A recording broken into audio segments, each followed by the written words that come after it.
Assalamualaikum warahmatullahi wabarakatuh. Salam guru penggerak. Kali ini saya akan menyampaikan demonstrasi kontekstual modul 3.1 pengambilan keputusan berdasarkan nilai-nilai kebajikan seorang pemimpin. Saya mewawancarai dua orang kepala sekolah. Yang pertama, Kepala SD Negeri 3 Salamerta Mandiraja, dan yang kedua, Kepala SMP Negeri 2 Mandiraja. Selamat menyaksikan. Bismillahirrahmanirrahim. Assalamualaikum warahmatullahi wabarakatuh. Perkenalkan, saya Irfa Masyatul Aziza, calon guru penggerak Angkatan 7 dari Kabupaten Banjarnegara. Asal sekolah SMP Negeri 2 Mandiraja. Pada kesempatan siang hari ini, saya akan melakukan tugas wawancara untuk demonstrasi kontekstual modul 3.1 pengambilan keputusan berbasis nilai-nilai kebajikan sebagai pemimpin. Bersama dengan saya, Bapak Kepala SD Negeri 3 Salamerta, Bapak Nurholis SPD. Selamat siang Pak Nurholis. Selamat siang Bu Irfa. Bagaimana kabarnya Pak? Alhamdulillah sehat. Baik. Pertama kali kita berjumpa ya Pak ya. Iya. Dalam kondisi mudah-mudahan akan membawa kebaikan bagi kita bersama. Amin, amin, amin, amin. Pak Nurholis, saya akan sedikit mewawancari Bapak dalam seperti yang tadi sudah saya katakan, yaitu pengambilan keputusan berbasis nilai-nilai kebajikan sebagai pemimpin. Iya. Nuhun sewu Pak. Iya. Selama ini Pak Nurholis mengidentifikasi kasus-kasus yang merupakan dilema etika atau bujukan moral itu seperti apa? Iya. Terima kasih Bu Irfa yang sudah berkenan untuk hadir di sekolah kami. Sangat sanjung saya diwawancarai gitu ya. Tetapi ini adalah saya sampaikan adalah pengalaman-pengalaman saja yang saya alami gitu ya.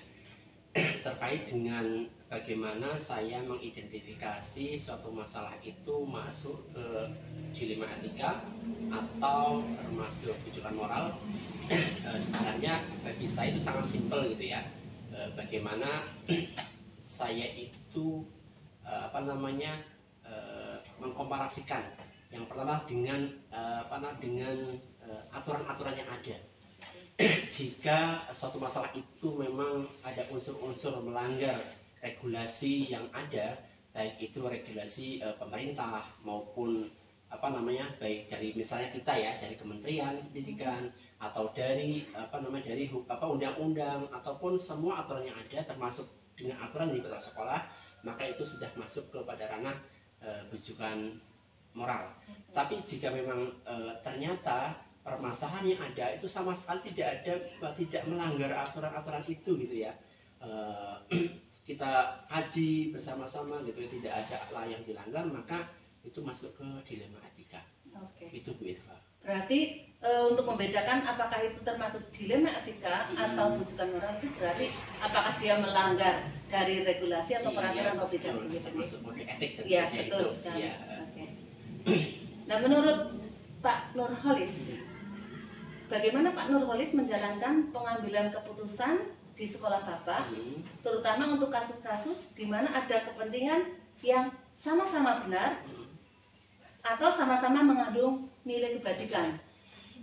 Oh iya, untuk mengambil keputusan memang kalau saya pribadi itu memang semacam terpola di pikiran saya gitu ya. Bagaimana keputusan-keputusan yang kami ambil itu harapannya adalah kita menggunakan paradigma berpikir hasil akhir gitu ya. Bagaimana apapun caranya ketika itu termasuk dilema etika gitu ya, harapannya nanti hasilnya yang terbaik untuk semuanya, baik untuk yang yang bermasalah maupun yang saling bertentangan maupun untuk sekolah pada umumnya gitu ya Pak. Jadi saya lebih cenderung ke sana untuk keputusan yang saya ambil. Berarti tidak ada yang dirugikan dari Iya. keputusan yang Bapak ambil. Mungkin Gitu. ada sedikit tapi minim gitu ya, minim. Pasti ada ketika itu dilema etika, pasti akan ada sedikit hal yang memang apa namanya kontra dan tidak sesuai dengan dengan yang berjalan gitu ya. Tapi pada prinsipnya bagaimana itu menghasilkan yang terbaik gitu. Oke. Selanjutnya ya Pak ya, Iya, untuk langkah-langkah atau prosedur seperti apa yang biasa Bapak lakukan selama ini untuk mengatasi permasalahan dari dilema etika itu? Oh iya, oke, terima kasih Bu Irfa pertanyaannya. Langkah yang pertama yang biasa saya ambil adalah mengidentifikasi nilai-nilai yang bertentangan ya. Iya. Apa sih nilai yang bertentangan pada permasalahan ini gitu ya. Setelah teridentifikasi nilai yang bertentangan, kita cari tahu itu siapa saja yang terlibat ya. Karena siapa yang terlibat itu nanti akan apa namanya menentukan pola penyelesaiannya itu seperti apa. Oke. Siapa yang akan dilibatkan juga untuk menyelesaikan permasalahan itu gitu ya. Setelah menentukan siapa yang terlibat, kemudian kita coba uji itu apa namanya nilai-nilai yang bertentangan itu, permasalahan itu kita uji, baik uji benar salah, kemudian apa namanya benar-benar gitu ya. Itu kita coba kita uji. Ya. Setelah selesai itu tadi ya saya menggunakan apa namanya bagaimana saya menyelesaikannya setelah teridentifikasi semuanya. Paradigma berpikir kita bekerja gitu ya. Walaupun dalam masalah ini kan kita tidak bisa sendiri, kita pasti harus berkolaborasi. Apalagi ini dilema etika gitu ya. Dan tidak bisa kita mengambil sendiri. Maka paradigma yang ada di kepala kita masing-masing itu nanti kita curahkan gitu ya. Kita curahkan dan nanti kita apa namanya kita cari yang terbaik dengan resiko terkecil tapi hasil yang terbaik. Setelah itu kita rumuskan menjadi sebuah keputusan gitu ya. Kemudian keputusan itu apa namanya kita eksekusi gitu ya. Kita eksekusi. Nah, setelah kita eksekusi nanti akan kita evaluasi melalui refleksi. Apakah keputusan yang kita ambil itu benar-benar tepat gitu ya untuk masalah-masalah yang kita selesaikan itu gitu ya. Oke Pak, terima kasih. Berarti kalau saya melihat poinnya itu harus ada pengujian gitu ya Pak? Iya, apakah itu pengujiannya, apa menguji prosedurnya, menguji kemanfaatannya, intuisi dan lain sebagainya ya Pak ya? Iya, betul. Oke Pak, untuk selanjutnya menurut Bapak hal-hal apa saja selama ini Bapak anggap efektif dalam pengambilan keputusan pada kasus-kasus dilema etika? Iya. Ada beberapa hal yang saya anggap efektif untuk mengambil keputusan ya. Yang pertama adalah komunikasi ya Bu. Komunikasi sangat penting karena apa namanya menyelesaikan masalah itu pada prinsipnya adalah proses berkomunikasi, gitu ya. Bagaimana apa namanya mencari solusi. Ya. Tidak bisa menyelesaikan masalah tanpa komunikasi. Maka komunikasi yang efektif adalah menjadi kunci utama bagaimana kita menyelesaikan masalah. Itu yang pertama. Yang kedua adalah yang efektif lagi adalah paradigma kita, gitu ya. Paradigma kita berpikir itu juga akan sangat membantu kita dalam menyelesaikan masalah. Gitu ya. Nah, ketika permasalahan itu kita dengan paradigma yang karena paradigma yang ada di yang kita anut itu ya atau yang dominan ada di kita itu sangat membantu bagaimana kita menyelesaikan masalah dengan enak gitu ya karena kita sudah melekat di pikiran kita gitu. Tapi di sisi lain ketika memang paradigma yang dominan di antara diri kita misalnya tidak bisa menyelesaikan dengan yang kita harapkan, maka kita bisa mencoba untuk mengambil paradigma yang lain meskipun kita butuh effort atau usaha yang lebih karena memang itu bukan paradigma yang dominan di pikiran kita gitu. Oke Pak, berarti harus ada komunikasi dan paradigma ya. Paradigmanya misalnya kalau misalnya ada dilema etika tertentu misalnya kesetiaan, kebenaran versus kesetiaan atau bagaimana ya Pak ya. Intinya kebenaran dibenturkan tuh versus apa gitu ya. Misalnya kesetiaan dengan kebenaran versus kesetiaan gitu. Ya, kejujuran dan kesetiaan betul. ya. Seperti itu. Berarti dalam mengambil keputusan harus senantiasa seperti itu ya Pak ya? Iya. Oke Pak, yang selanjutnya adalah dalam mengambil keputusan, pasti kan Bapak ada tantangannya gitu. Iya. Kira-kira tantangannya apa dalam pengambilan keputusan pada dilema etika yang selama ini Bapak alami? Yang pertama tantangannya adalah kita lihat dari kompleksitas masalah itu. Semakin kompleks itu akan semakin butuh daya yang lebih. Semakin banyak yang terlibat, maka kita akan butuh energi yang lebih. Itu yang pertama adalah kompleksitasnya. Itu adalah sebagai tantangan. Yang kedua adalah pihak-pihak yang terlibat itu pasti memiliki pola pikir yang berbeda, paradigma yang berbeda. Itu juga menjadi tantangan tersendiri. Ya. Kemudian selain itu ketika itu permasalahan dengan pihak luar misalnya ya, pengalaman, kemudian pengetahuan, kemudian apalagi ya segala sesuatunya kaitannya dengan intelijensi itu juga sangat berpengaruh Bu. Dalam pengambilan keputusan itu misalnya bermasalah yang kita bermasalah dengan wali murid atau dengan warga gitu ya, yang memang nuwun sewu atau mereka dengan basic pendidikan, pengalaman yang sangat rendah, maka itu butuh energi yang lebih untuk bagaimana kita bisa mengkomunikasikan sedemikian rupa sehingga mereka itu paham dengan permasalahan yang ada, kemudian mereka paham maksud kita untuk bagaimana menyelesaikannya, itu butuh energi yang lebih. Itu kompleksitas, kemudian paradigma masing-masing orang, kemudian pengalaman dan basic pendidikan itu memang butuh tantangan ya, jadi tantangan itu ya. Memang tidak mudah untuk menyelesaikan kasus dilema etika ya Pak? Iya, itu lebih sulit dibandingkan bujukan moral. Iya. Karena nggak ada peraturan yang dilanggar. Nggak ada bakunya gitu ya. Nggak ada peraturan bakunya, nggak ada peraturan yang dilanggar, sehingga memang harus menguras energi yang lebih daripada yang bujukan moral. Oke Pak, untuk jadwal waktu, apakah Bapak pernah menjadwalkan jika ada kasus mengenai dilema etika mau diselesaikan dalam waktu misalnya 1 minggu atau saat itu juga? Oh iya. Untuk penyelesaian masalah, saya rasa kita lihat dulu ya permasalahan yang terjadi dan tingkat kompleksitasnya. Ketika permasalahan itu sederhana, maksudnya tidak terlalu kompleks, jelas permasalahannya, kemudian terang penyelesaiannya, mudah diujinya gitu ya, maka kita bisa selesaikan pada saat itu juga. Betul. Ya, kita selesaikan itu juga, tidak perlu nunggu-nunggu itu permasalahan. Kalau bisa semakin cepat diselesaikan semakin baik.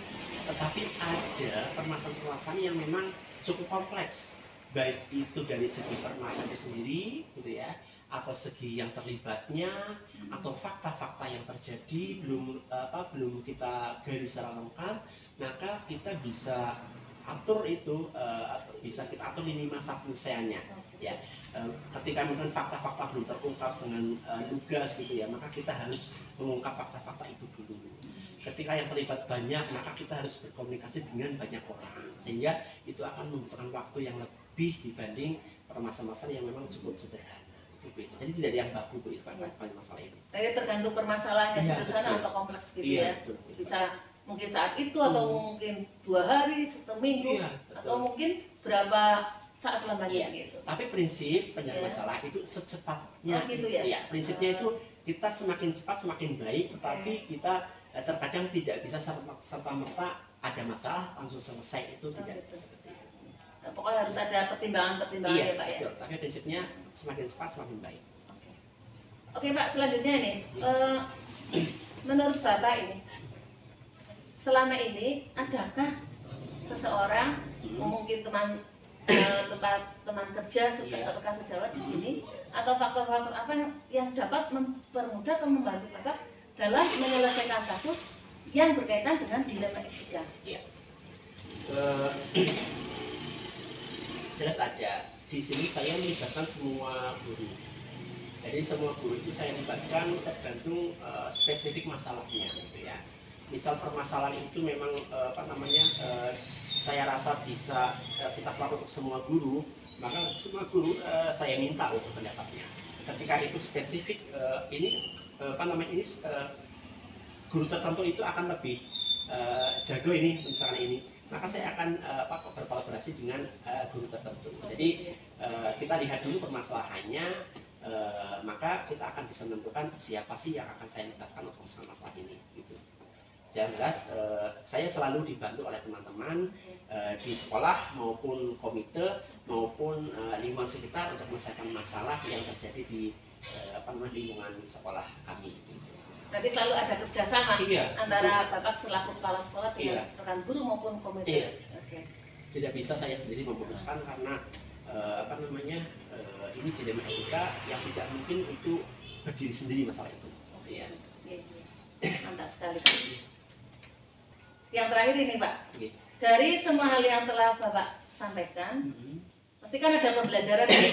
Iya. Kira-kira pembelajaran apa yang dapat Bapak petik dari pengalaman Bapak ketika mengambil keputusan yang berkaitan dengan dilema etika? Iya. Pelajaran yang saya ambil dari bagaimana kita membuat sebuah keputusan yang berdasarkan nilai-nilai kebajikan adalah yang pertama, bagaimana kita berkolaborasi untuk bekerja sama menyelesaikan suatu masalah. Nah, ternyata berkolaborasi itu tidak mudah, ya. Yang pertama kolaborasi, tetapi semakin sering berupaya berkolaborasi, lambat laun kita terbiasa. Pertama kolaborasi. Yang kedua adalah komunikasi itu. Sebelum saya jadi kepala sekolah, memang saya mungkin tidak banyak pengalaman ya bagaimana menyelesaikan masalah. Tapi semasa saya jadi kepala sekolah, ternyata saya harus berkomunikasi dengan banyak orang.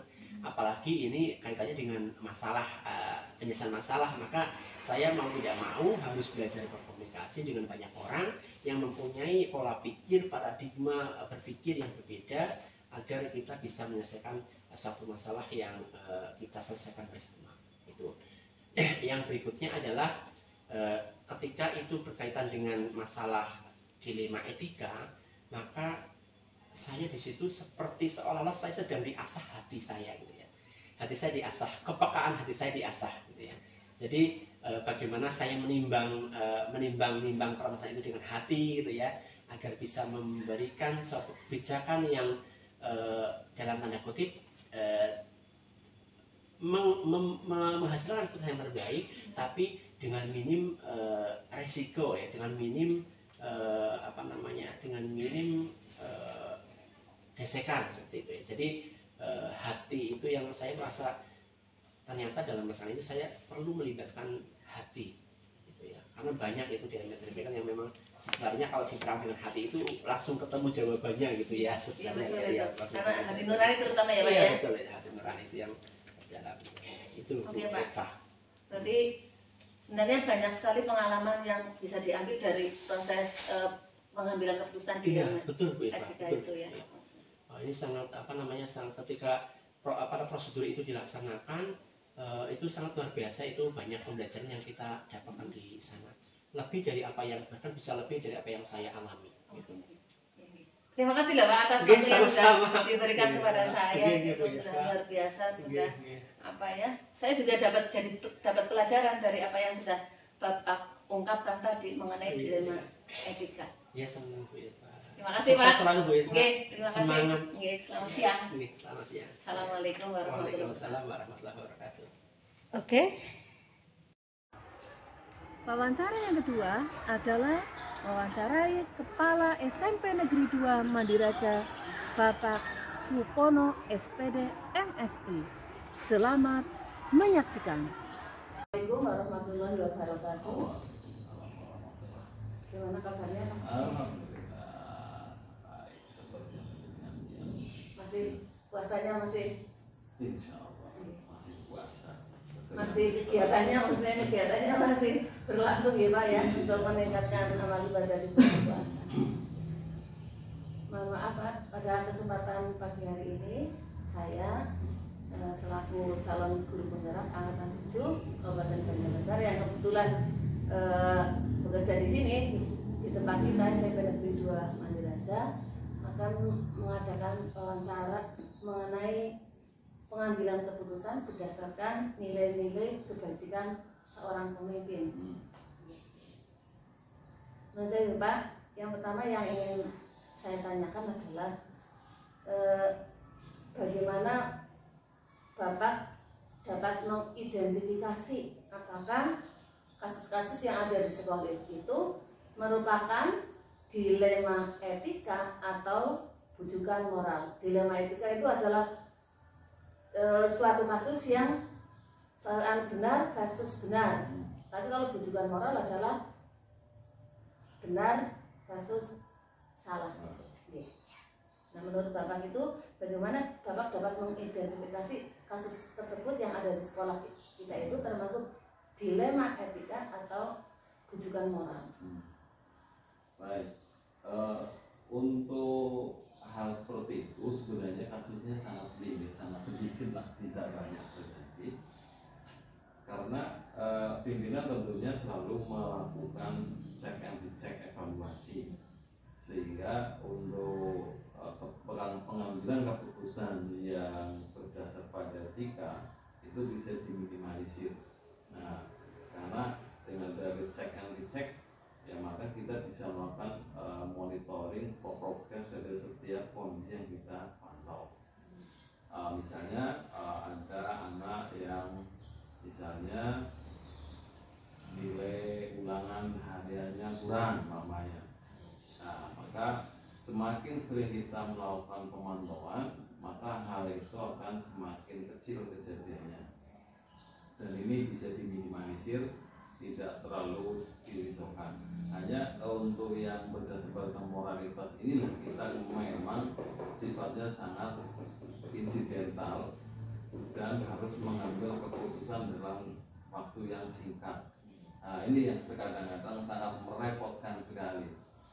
Maka harus ditemukan antara 3 komponen. Pertama adalah unsur guru BK, kemudian yang kedua adalah orang tua, kemudian yang ketiganya adalah wali kelas. Nah, orang tiga komponen inilah yang harus bertemu untuk membicarakan bagaimana solusi dari kasus yang menyangkut masalah moralitas. Dan ini harus ada komitmen di antara ketiga ini. Ya. Jadi pimpinan cukup memberikan pendelegasian pada guru BK, wali kelas, dan mengundang orang tua untuk melakukan negosiasi dan melakukan pembicaraan bagaimana solusinya.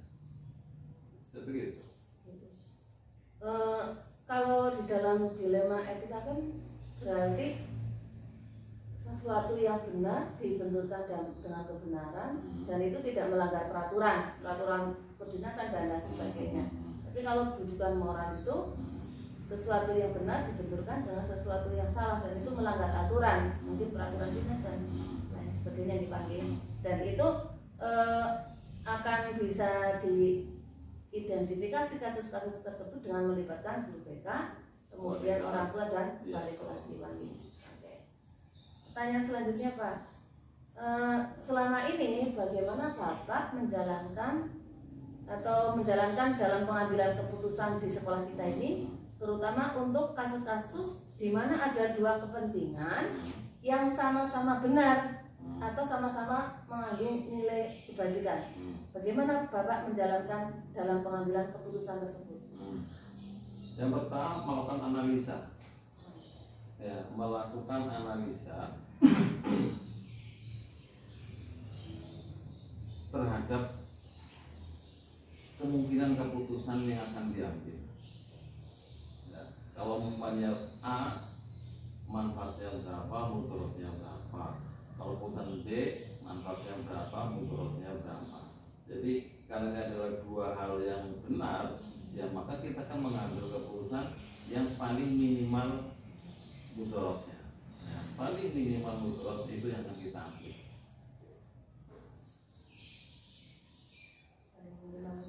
Iya.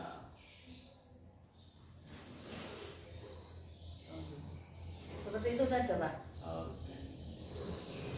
Nah kemudian Pak, kira-kira menurut Bapak ini langkah-langkah atau prosedur seperti apa yang biasa Bapak lakukan selama ini untuk mengambil atau menganalisis terhadap keputusan yang diambil berkaitan dengan dilema etika tersebut. Nggih. Berarti langkah-langkahnya seperti apa prosedurnya? Pertama, mencari informasi banyak-banyaknya ya, terkait masalah yang sedang dihadapi. Mencari informasi, kemudian yang kedua melakukan dialog dengan guru-guru yang senior maupun yang junior terkait masalah tersebut.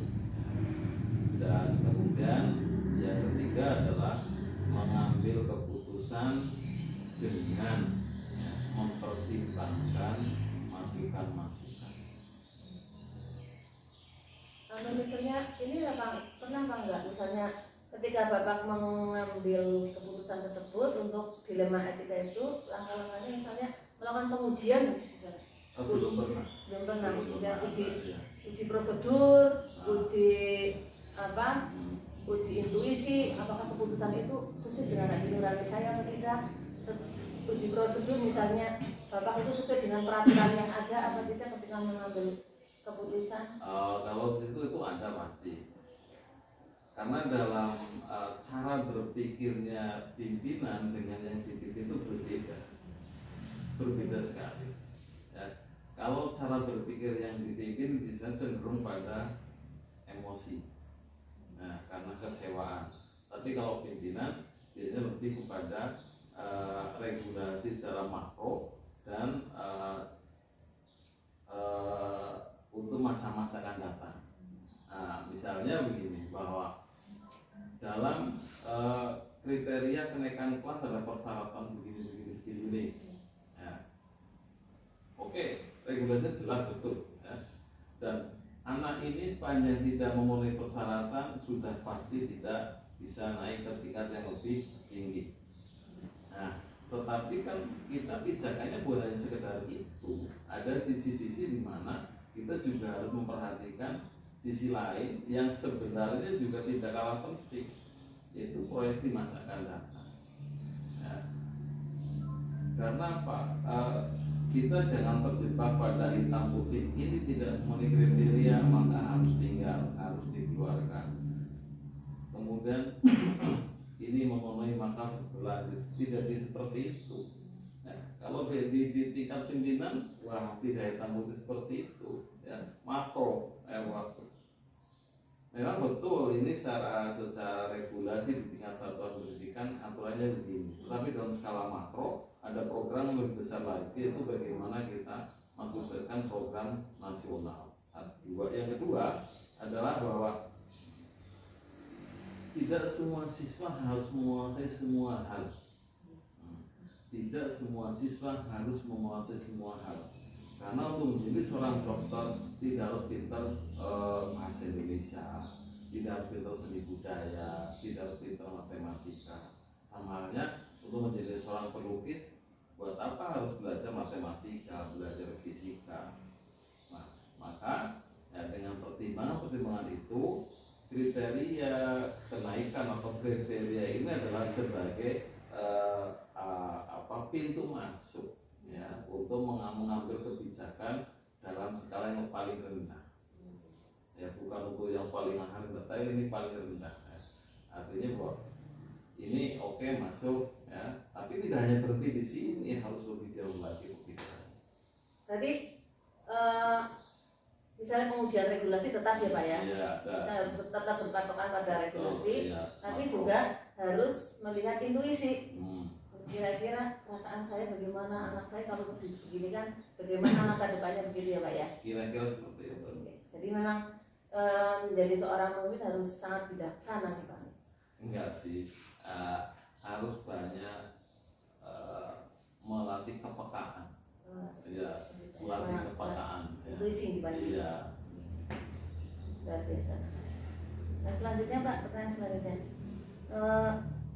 Hal-hal apa saja yang selama ini Bapak anggap efektif dalam pengambilan keputusan pada kasus dilema etika tersebut? Yang tadi Bapak contohkan adalah misalnya mengenai kenaikan kelas dan lain sebagainya.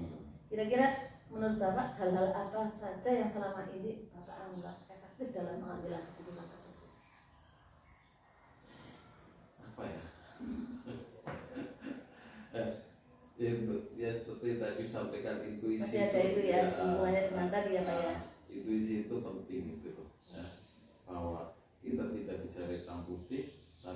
kita bicara pada hal yang abu-abu itu jauh lebih penting.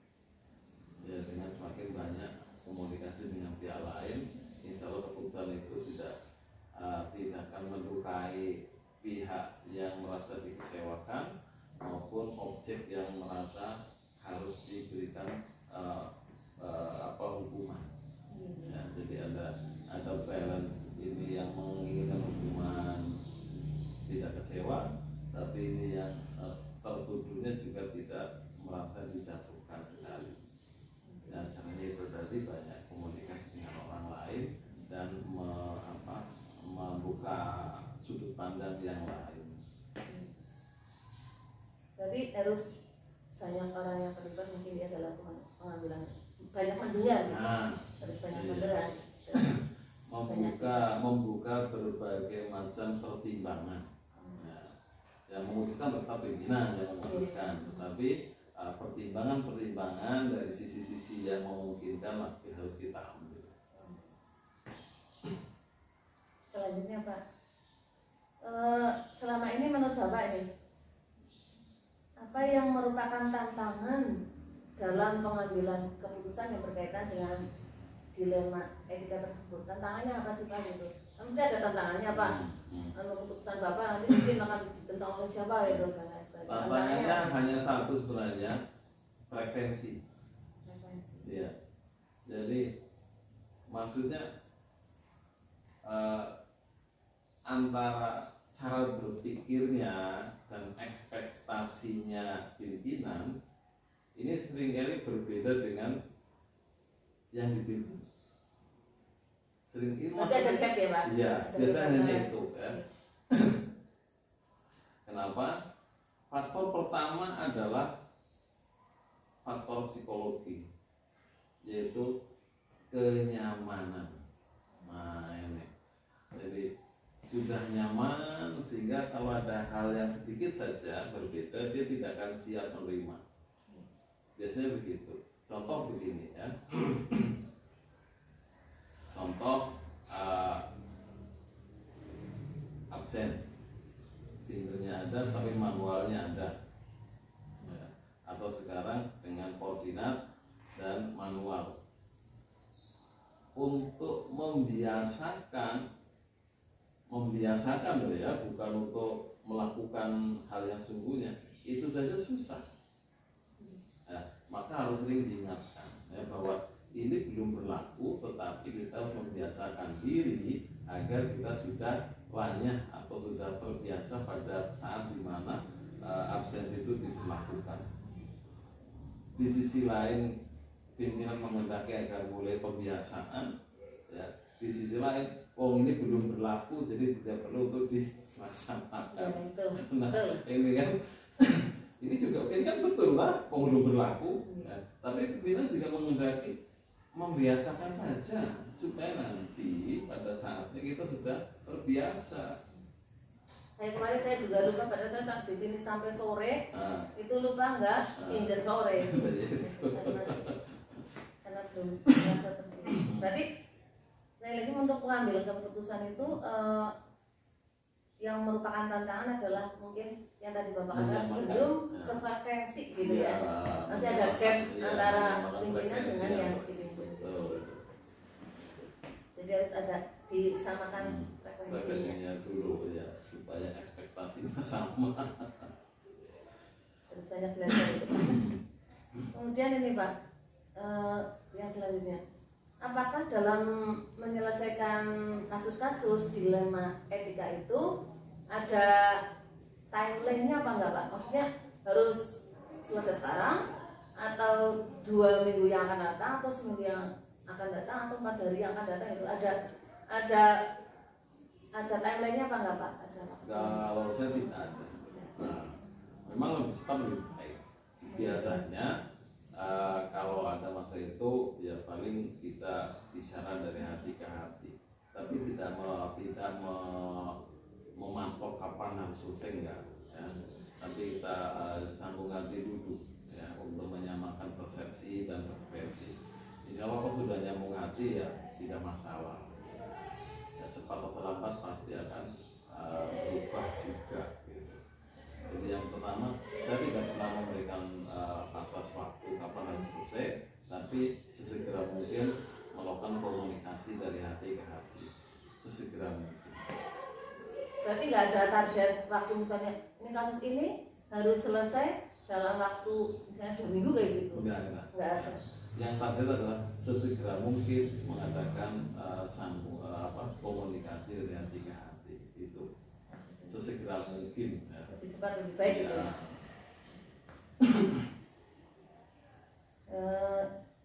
Selanjutnya Pak, adakah seseorang atau rekan sejawat lah atau orang lain dari komite misalnya, atau faktor-faktor apa yang selama ini mempermudah atau membantu Bapak dalam pengambilan keputusan dalam kasus dilema etika? Ada seorang yang membantu atau orang lain yang membantu, atau faktor apa yang membantu Bapak sehingga bisa menyelesaikan? Ada dong, ada banyak yang membantu. Ya, pertama tentunya adalah rekan-rekan yang menjadi perpanjangan tangan, ya wakaf, kemudian penanggung jawab. Ini tentunya mereka lebih paham dalam masalah yang sedang dihadapi. Kemudian yang kedua adalah rekan komite yang seringkali memberikan informasi yang cukup ya, untuk bisa dijadikan sebagai rujukan sebelum terjadi pengambilan keputusan. Ini memang nggak sendiri ya Pak ya? Enggak. Kalau sendiri nanti dikira apa gitu, diktator atau gimana? Enggak. Jadi memang harus bekerja sama dengan pihak-pihak lain yang terkait dengan sekolah kita ini ya Pak ya. Yang terakhir Pak, dari semua yang tadi Bapak sampaikan, ini memang Bapak pembelajaran apa yang Bapak dapat petik dari pengalaman Bapak ketika melakukan proses pengambilan keputusan dilema etika? Banyak belajar untuk mendengar, jadi banyak belajar untuk mendengar, dan juga banyak belajar untuk membuka dialog dengan siapa. Jadi banyak belajar untuk mendengar dan berdialog dengan siapa saja. Berarti ini untuk menyelesaikan kasus yang seperti ini memang harus kita lakukan ya Pak. Iya. Banyak mendengar. Banyak mendengar dan Banyak berdialog. dialog. Ya, insya Allah itu akan meminimalisir semua resiko yang mungkin sekali terjadi tidak seperti yang kita ingin. Ya. Jadi segala keputusan itu nanti akan jadi tanggung jawab bersama nih Pak. Iya. Kalau ada apa-apa. Baik Pak, terima kasih atas waktu yang sudah diberikan kepada saya untuk melakukan wawancara ini. Mudah-mudahan akan baik untuk kita, terutama untuk saya jadi bisa menimba pengalaman Bapak menjadi seorang pemimpin dalam mengambil keputusan-keputusan. Oke. Terima kasih Pak. Assalamualaikum warahmatullahi wabarakatuh.